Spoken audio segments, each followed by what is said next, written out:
কিয়ামতের দিন আল্লাহ তাআলা তার বান্দাদের 5টি প্রশ্ন করবেন, যেগুলোর উত্তর না দিয়ে কোনো বান্দা এক চুল পরিমাণ পা নড়াতে পারবে না। যে বাধা এই 5টি প্রশ্নের উত্তর দিতে পারবে না তার নিস্তার নেই। শুধু তাই নয়, রাসূলুল্লাহ সাল্লাল্লাহু আলাইহি সাল্লাম সেই সকল ব্যক্তিকে উম্মত বলে পরিচয় দিবেন না।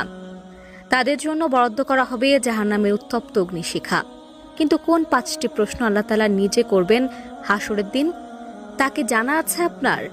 অজানা থাকলে অবশ্যই কমেন্টে জানাবেন, আর যদি না জেনে থাকেন তাহলে অবশ্যই ভিডিওটি শেষ পর্যন্ত দেখার চেষ্টা করবেন।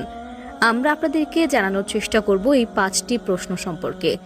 যারা রাসূলের এই হাদিসটি বিশ্বাস করেন তারা অবশ্যই আলহামদুলিল্লাহ কমেন্ট করবেন, আর যারা বিশ্বাস করেন না তারা নিশ্চয়ই ঈমানদার মুসলমান নয়। প্রিয় দর্শক, ভিডিওটি শেয়ার করে মুসলিম ভাই বোনদেরকে অবশ্যই দেখার সুযোগ করে দেবেন। আপনার একটি শেয়ারে তারা ইসলাম সম্পর্কে জানতে পারবে এবং আমল করলে আপনি তার ভাগীদার হবেন। সুবহানাল্লাহ। ভিডিওটি সম্পূর্ণ দেখবেন এবং কিয়ামতের দিন ওই হিসেবের জন্য অবশ্যই নিজেকে দুনিয়াতেই প্রস্তুত করে নেবেন। পবিত্র কোরআনে মহান আল্লাহ তাআলা দুনিয়ার কর্মকাণ্ডের জন্য পরকালের জবাবদিহিতার কথা জানিয়েছেন। এছাড়াও রাসূলুল্লাহ সাল্লাল্লাহু আলাইহি ওয়াসাল্লাম বলেছেন, কিয়ামতের দিন এই 5টি প্রশ্নের জবাব না দিয়ে তারা আল্লাহর সামনে থেকে সরতে পারবেন না। স্বয়ং আল্লাহ তাআলা নিজে তার বান্দাদের কিয়ামতের দিন যে প্রশ্ন করবে।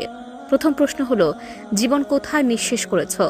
আল্লাহ তাআলা আমাদের একটি সুন্দর জীবন দান করেছেন, যার জন্য আল্লাহর কাছে আমরা চিরকৃতজ্ঞ।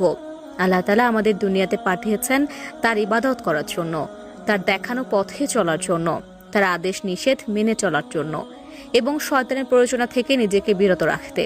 কিন্তু আমরা আমাদের জীবন কোন পথে অতিবাহিত করেছি তার উত্তর আল্লাহর কাছে দিতে হবে। আমরা আমাদের জীবন কেমন ভাবে কাটিয়েছি তার উত্তর না দিয়ে কোনোভাবেই নিস্তার পাওয়া যাবে না।